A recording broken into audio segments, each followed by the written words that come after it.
उबली हुई सब्जियां। माँ जी देख रही हैं आप, सरसों के तेल का दाम फिर से बढ़ गया है। समझ में नहीं आता ये महंगाई कहाँ जाकर रुकेगी।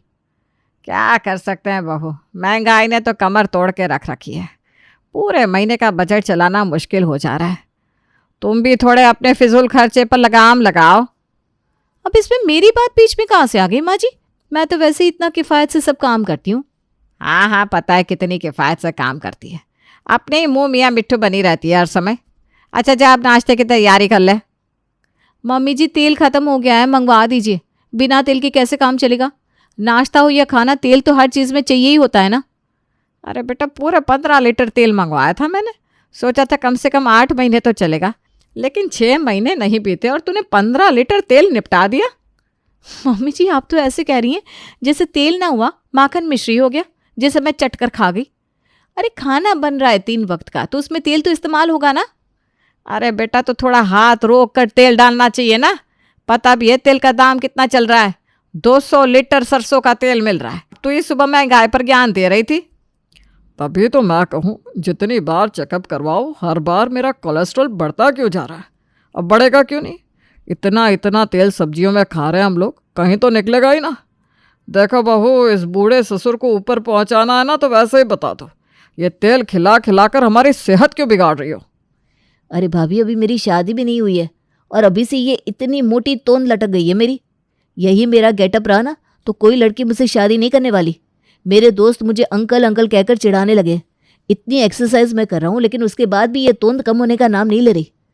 अब समझ में आया मुझे कि आखिर मेरे ये लटकते हुए पेट का कारण क्या है। अरे अब खाने में इतना तेल घी झोंक कर खाना बनाओगी तो पेट क्या खाक अंदर जाएगा? हाँ, ये अच्छी बात है। एक तो पूरा दिन यहाँ पर रसोई में पीसो और फिर बातें भी सुनो। अरे मैं तो 2 ही रोटी खाती हूँ, बाकी जो भी खाना बन रहा है वो घर में आप सब लोग ही खा रहे हैं ना। बात मैं अकेले क्यों सुनूं? और माँ जी, जब तेल खत्म हो जाता है तब सबको याद आता है कि 6 महीने में 15 लीटर तेल खत्म हो गया। और जब रोज रोज पूरी पराठा पकवान बनाने की फरमाइशें जारी करते हैं आप लोग, तब नहीं सोचते कि वो सब पानी में नहीं तेल में ही बनता है। घर की बहू की ना दोनों तरफ से मुसीबत होती है। अगर बनाकर ना खिलाओ तो बहू बड़ी कामचोर है, परिवार के लिए कुछ बनाना नहीं चाहती। और सबकी खुशी के लिए दिन भर रसोई में जूते घिसते रहो तो मैं तेल खिलाकर इनको मारना चाहती हूँ। मैंने बता दिया है कि तेल नहीं है, अब आप लोग देख लीजिए क्या करना है। और देवर जी, आपके इस बढ़ते हुए वजन और लटकते हुए पेट का कारण आपका आलस है, मेरा खाना नहीं। मैं भी वही खाना खाती हूँ जो आप लोग खाते हो। मेरा पेट तो नहीं लटका, ना ही मेरा वजन बढ़ा, क्योंकि पूरा दिन घर के काम में जुटे रहते हैं हम। और आप एक कोने में पड़े पड़े सिर्फ पूरा दिन ऑर्डर चलाते रहते हो। देख लिया मम्मी, बस यही सुनना बाकी रह गया था। अब क्या मैं भाभी के साथ घर में झाड़ू पोछा लगाऊं? खाना बनाकर खिलाती हो आप, उसके लिए भी आज आपने मुझे ताना मार दिया। ये अच्छा है देवर जी, आप अपनी हर गलती का ठीकरा मेरे सर पर फोड़ो और मैं सच बोलूं तो वो भी सबको चुभ रहा है। देख रहे हैं जी आप इसके तेवर, 10 बातें सुना कर गई है। अरे आजकल की लड़कियों के अंदर तो ज़रा सा भी संस्कार नहीं है। बड़े बूढ़े की एक बात नहीं सुन सकते ये लोग। इनसे एक बात कहने का मतलब है हर बात का उल्टा जवाब हमें सुना कर जाएगी। जाइए बाजार से लेकर आइए तेल, नहीं तो ये महारानी तो आज खाना बनाकर भी नहीं खिलाएगी। वो तो शुक्र है माँ जी कि मेरा मायका यहाँ से 400 किलोमीटर दूर है। अगर वो आसपास रहते ना तो आप इस बात का भी इल्ज़ाम लगा देती कि मैं ये तेल चोरी करके अपने मायके पहुँचाती हूँ, क्योंकि आपको तो इस बात पर यकीन ही नहीं है ना कि 6 महीने में 15 लीटर तेल खत्म हो सकता है। बस बात हुआ, परेशान हो गई हूँ मैं माँ जी इन रोज़ रोज़ के तानों से।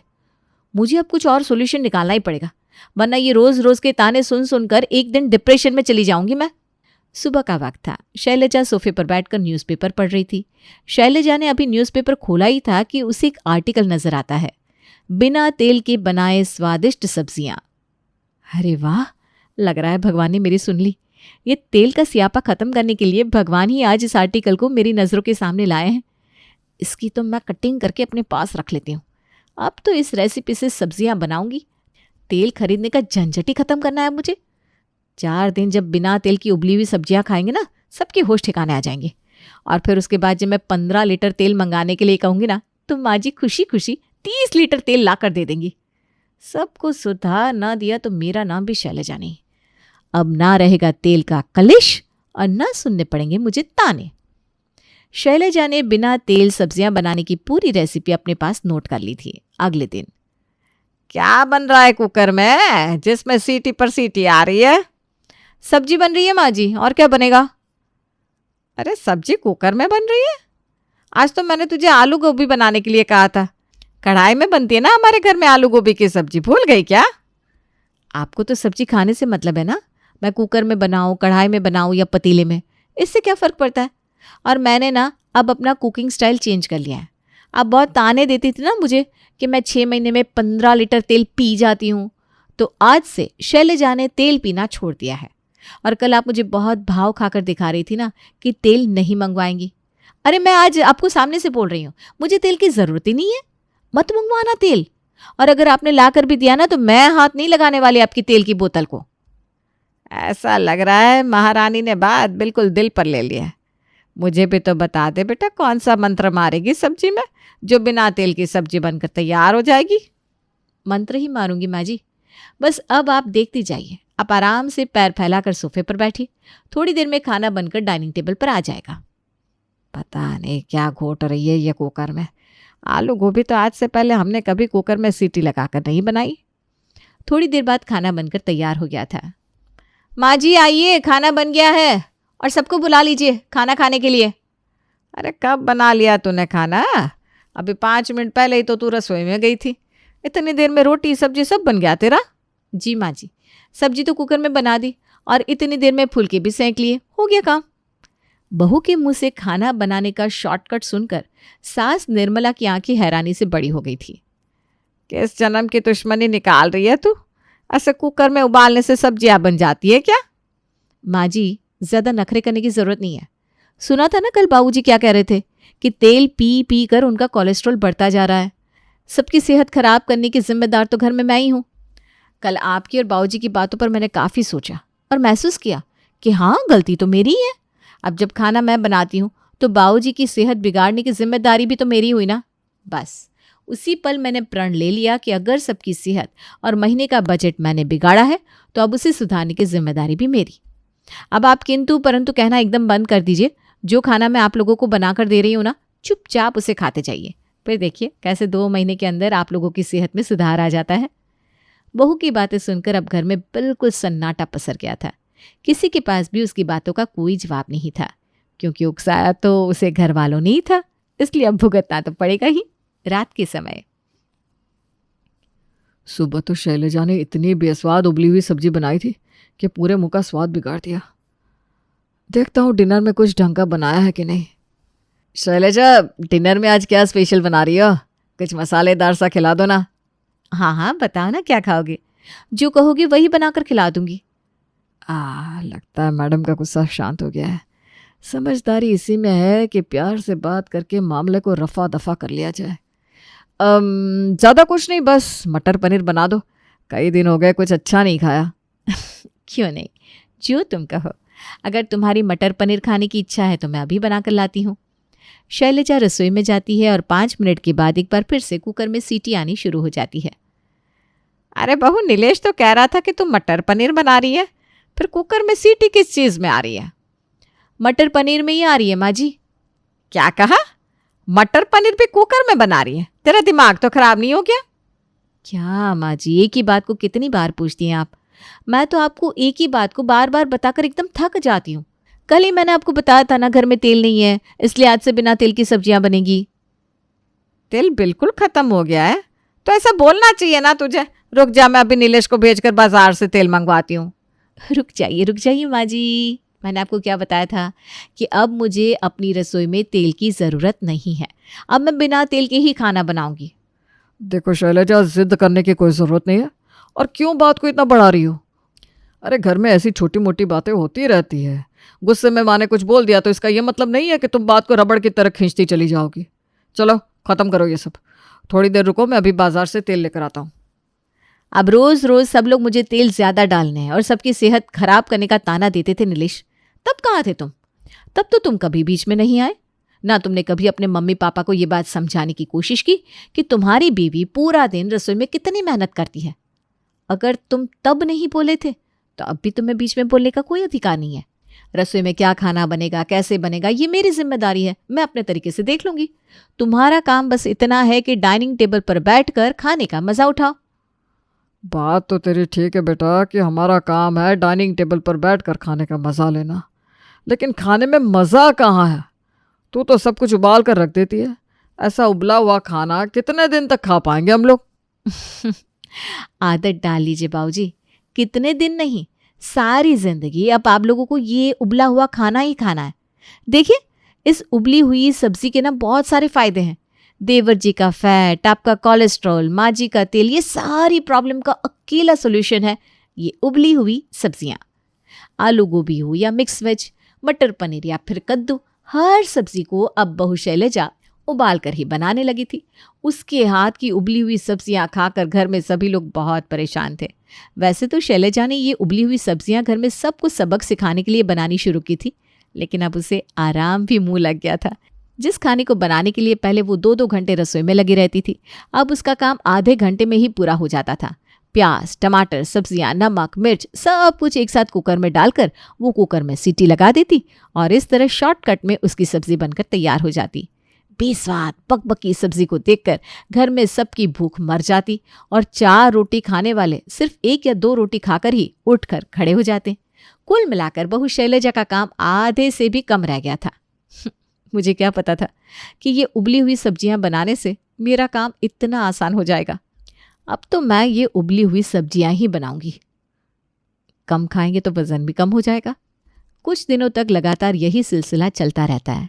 शैलजा अब परिवार में किसी की भी बात सुनने के लिए तैयार नहीं थी, जिसकी वजह से पूरे परिवार की हालत खराब हो गई थी। नीलेश और उसका छोटा भाई तो फिर भी ऑफिस में जाकर अपनी पसंद का खाना खा लेते थे, लेकिन सास निर्मला और ससुर जी तो बेचारे उबली हुई सब्जियां खाने के लिए मजबूर थे। एक दिन निर्मला सुबह के समय पूजा करके सूर्यदेव को जल चढ़ा रही थी, तभी वो चक्कर खाकर नीचे गिर पड़ती है। सास के गिरने की आवाज सुनकर बहू शैलजा दौड़ते हुए सास के पास आती है। अरे मम्मी जी, क्या हो गया आपको? अरे कोई है, जल्दी आओ, माँ जी चक्कर खाकर जमीन में गिर पड़ी। शैलजा बुरी तरह से घबरा गई थी। शैलजा की चिल्लाने की आवाज सुनकर नीलेश और उसके पिताजी दौड़ते हुए आते हैं और निर्मला को उठाकर कमरे के अंदर ले जाते हैं। पानी की छींट चेहरे पर मारने के बाद निर्मला को होश आया। अरे भाग्यवान, ऐसे कैसे चक्कर आ गए तुम्हें? सब ठीक तो है ना? हाँ हाँ, चिंता मत करिए, मैं बिल्कुल ठीक हूँ। ऐसे कैसे ठीक है आप? आज से पहले तो कभी ऐसा नहीं हुआ। अचानक से ऐसा क्या हुआ कि आपको चक्कर आ गया? आप रुकिए, मैं अभी डॉक्टर को बुलाती हूँ। वो आकर एक बार चेकअप कर लेगा, तभी संतोष होगा मुझे। अरे तो वो पीछे गली में क्लिनिक है ना, उसका नंबर मेरे फ़ोन में है, उसे ही फ़ोन कर दे, तुरंत आ जाएगा वो। कहाँ तुम लोग अस्पताल जाकर परेशान हो गए।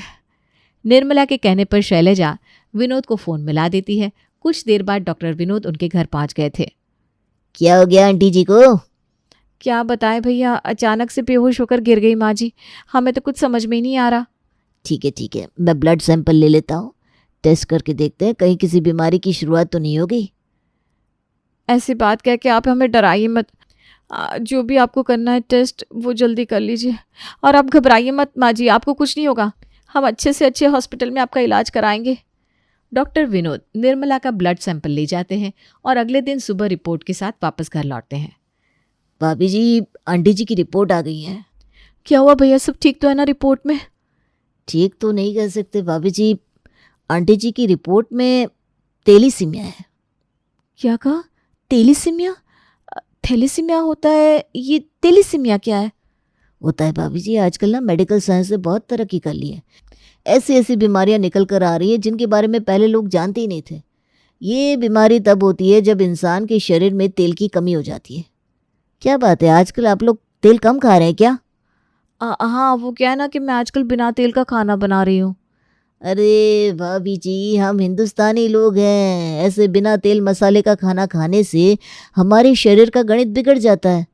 बस जब बीमारी की जड़ पता लग गई है तो अब चिंता की कोई बात नहीं है। आपको ज़्यादा कुछ नहीं करना है, बस जैसा सब्जी में खाने में नॉर्मल तेल खाया जाता है इतना घी तेल खाते रहिए।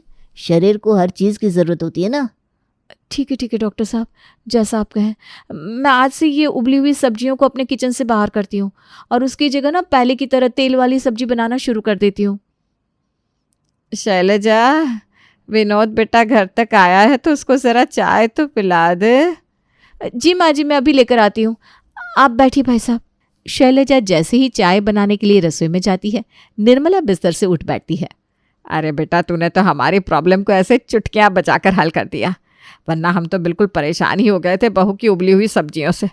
तेरा आइडिया तो बहुत अच्छे से काम कर गया। जुग जुग जीवो मेरे बच्चे, भगवान खूब तरक्की दे तुझे। ये मैं क्या सुन रहा हूँ माँ? आप और विनोद भैया दोनों मिलकर नाटक कर रहे थे क्या? अरे चुप कर नालायक, तुझसे अपनी बीवी तो संभलती नहीं। अगर तू अपनी बीवी को थोड़ा सा समझा कर रखता ना, तो आज मुझे ये सब करने की ज़रूरत नहीं पड़ती। हाँ, किया मैंने नाटक, लेकिन जो किया सबकी भलाई के लिए किया। अगर थोड़े दिन और ये उबली हुई सब्जी खाती ना, तो सच में बेहोश होकर गिर जाती मैं। वो तो समय से पहले मुझे आइडिया आ गया और मैंने विनोद के साथ प्लान बना लिया और बहू को बीमारी का नाम लेकर उबली हुई सब्जियां बनाने से रोक लिया। शैलजा को शक तो नहीं हुआ ना माँ? अरे कुछ शक नहीं हुआ उसे। और तू भी ना अपना मुंह जरा बंद रखना, अब ज्यादा खुश होने की जरूरत नहीं है, वरना सारे किए कराए पर पानी फिर जाएगा। चुपचाप विनोद की फीस दे और चाय पिलाकर चलता कर इसे। अपनी चालाकी से निर्मला ने उबली हुई सब्जियों से बचने का उपाय ढूंढ लिया था और इसके साथ ही उसने कसम खा ली थी कि आगे से वो बहू को कभी भी किसी भी बात के लिए ताने नहीं मारेगी।